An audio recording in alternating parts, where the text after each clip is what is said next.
नमो भगवते तस्मै कृष्णायादभूतकर्मणे रूपनाम विवेदेन जगत्कीर्तियो यतः सच्चिदानन्दरूपाय विश्वोत्पत्त्यादिहेतवे तापत्रय विनाशाय श्रीकृष्णाय वयं नुमः। श्रीमद्भागवत महापुराण नवम स्कंध 21वां अध्याय। भरत वंश का वर्णन। राजा रंतिदेव की कथा। श्री सुखदेव जी कहते हैं, मुनि परीक्षित, वितथ अथवा भरद्वाज का पुत्र था मन्यु। मन्यु के 5 पुत्र हुए, बृहत, छत्र, जय, महावीर, नर और गर्ग। नर का पुत्र था संस्कृति। संस्कृति के 2 पुत्र हुए, गुरु और रंतिदेव। परीक्षित, रंतिदेव का निर्मल यश इस लोक और परलोक में सब जगह गाया जाता है। रंतिदेव आकाश के समान बिना उद्योग के ही दैववश प्राप्त वस्तु का उपभोग करते और दिनों दिन उनकी पूंजी घटती जाती। जो कुछ मिल जाता उसे भी दे डालते और स्वयं भूखे रहते।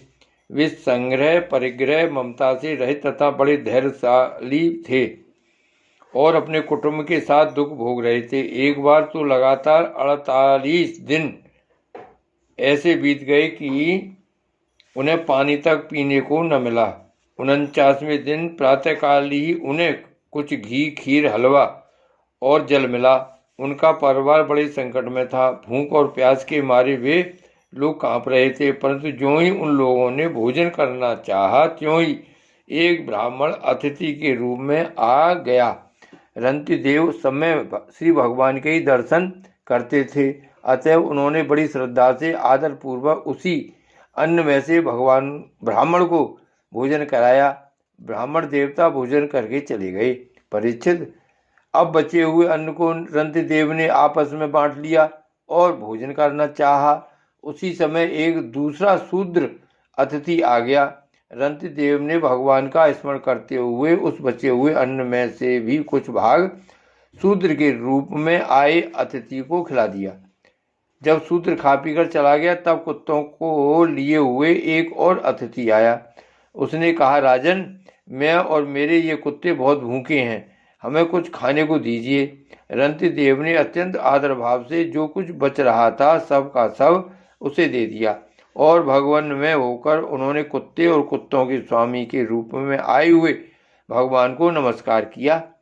अब केवल जल ही बच रहा था और वह भी केवल एक मनुष्य के पीने भर का था। वे उसे आपस में बांटकर पीना ही चाहते थे कि ये चांडाल और आ पहुंचा। उसने कहा, मैं अत्यंत नीच हूँ, मुझे जल पिला दीजिए।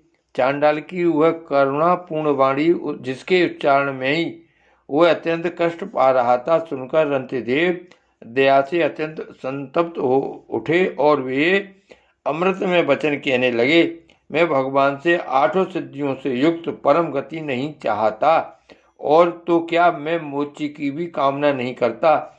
मैं चाहता हूँ तो केवल यही कि मैं संपूर्ण प्राणियों के हृदय में स्थित हो जाऊं और उनका सारा दुख मैं ही सहन करूं, जिससे और किसी भी प्राणी को दुख न हो। यह दीन प्राणी जल पी करके जीना चाहता था। जल दे देने से इसके जीवन की रक्षा हो गई। अब मेरी भूख, प्यास की पीड़ा, शरीर की शिथिलता, दीनता, गिलानी, शोक, विषाद और मोह, ये सब के सब जाते रहे। मैं सुखी हो गया। इस प्रकार कहकर रंतिदेव ने वह बचा हुआ जल भी उस चांडाल को दे दिया। यद्यपि जल के बिना वे स्वयं मर रहे थे, फिर भी स्वभाव से ही उनका हृदय इतना करुणा पूर्ण था कि वे अपने को रोक न सके। उनके धैर्य की भी कोई सीमा है। परीक्षित, ये अतिथि वास्तव में भगवान की रची हुई माया के ही विभिन्न रूप थे। परीक्षा पूरी हो जाने पर अपने भक्तों की अभिलाषा पूर्ण करने वाले त्रिभुवन स्वामी ब्रह्मा, विष्णु और महेश तीनों उनके सामने प्रकट हो गए। रंतिदेव ने उनके चरणों में नमस्कार किया। उन्हें कुछ लेना तो था नहीं, भगवान की कृपा से वे आसक्ति और स्पृहा से भी रहित हो गए तथा परम प्रेम में भक्तिभाव से अपने मन को भगवान वासुदेव में तन्मय कर दिया। कुछ भी मांगा नहीं। परीक्षित, उन्हें भगवान के सिवा और किसी भी वस्तु की इच्छा तो थी नहीं। उन्होंने अपने मन को पूर्ण रूप से भगवान में लगा दिया। इसलिए तृणमयी माया जागने पर स्वप्न दृश्य के समान नष्ट हो गई। रंतिदेव के अनुयायी भी उनके संग के प्रभाव से योगी हो गए और सब भगवान के ही आश्रित परम भक्त बन गए।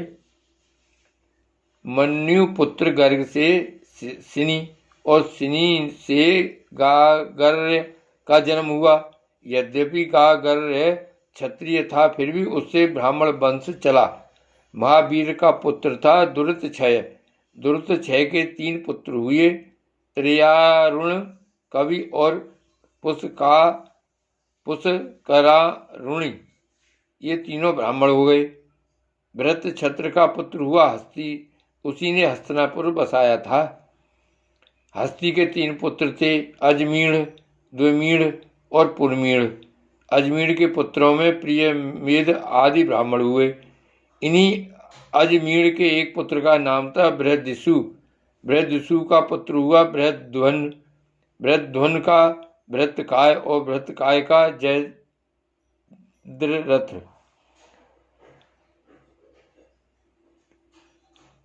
जयद्रथ का पुत्र हुआ विशद और विशद का सैनजित।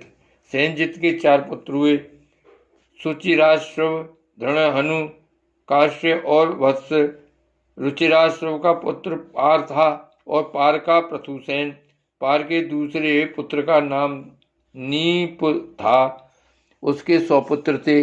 इसी नीप ने छाया सुख की कन्या कृतिवी से विवाह किया था।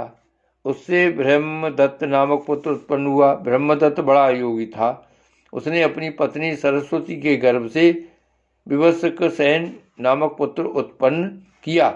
इसी विवस्वकसेन ने जेगीयस्त्र के उपदेश से योग शास्त्र की रचना की। विश्वभक्सेन का पुत्र था उदक स्वन और उदक स्वन का भल्लाद। ये सब बृहदुजी के वंशज हुए। द्विमीढ़ का पुत्र था स्त्रीवीनर, यबीनर का कृतिमान। द्विमीढ़ का पुत्र था यबीनर, यबीनर का कृतिमान। कृतिमान का सत्यधृति, सत्यधृति का धड़नेमी और धड़नेमी का पुत्र सुपार्थ हुआ।